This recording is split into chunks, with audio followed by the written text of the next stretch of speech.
Hello, this is Bizarre Furhead again. You guys are getting really lucky on YouTube.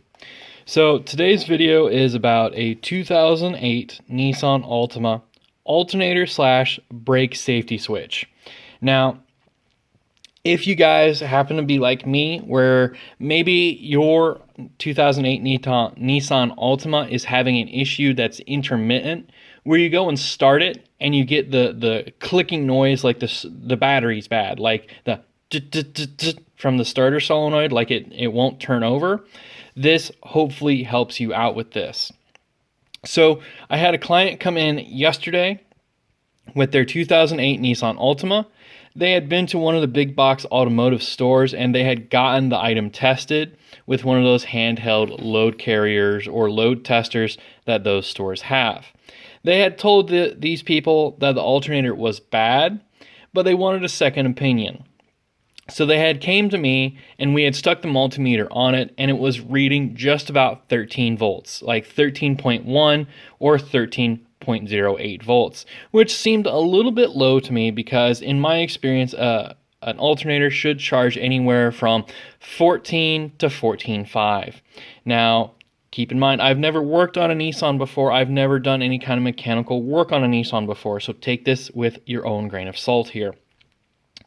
When I had stuck the meter on the unit was coming out with 13.1, which to me looked and felt low. When we had turned the car off and looked at the battery was a little bit low because it was reading 12.4 instead of 12.6. So we made the decision that because the battery was a little bit low to go ahead and replace the alternator because they had driven 40 minutes to see me, and you would expect that the alternator would have charged that battery all the way up to 12.6. So we pulled the alternator out, and in case you guys are wondering how big of a chore this is a all-day affair, even though it does not sound like it. Nissan Altima, where that alternator is, you have to pull the radiator cradle and you have to snake that alternator through the opening in the front on the radiator cradle.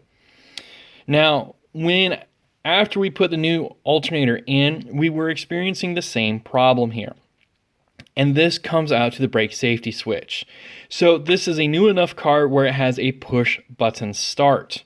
So I had one of my helpers or assistants, however you want to see them, go out to the rear of the car because the customer did tell me it was when they were following this car into my house, the brakes were not working, or the switch or the brake lights weren't working.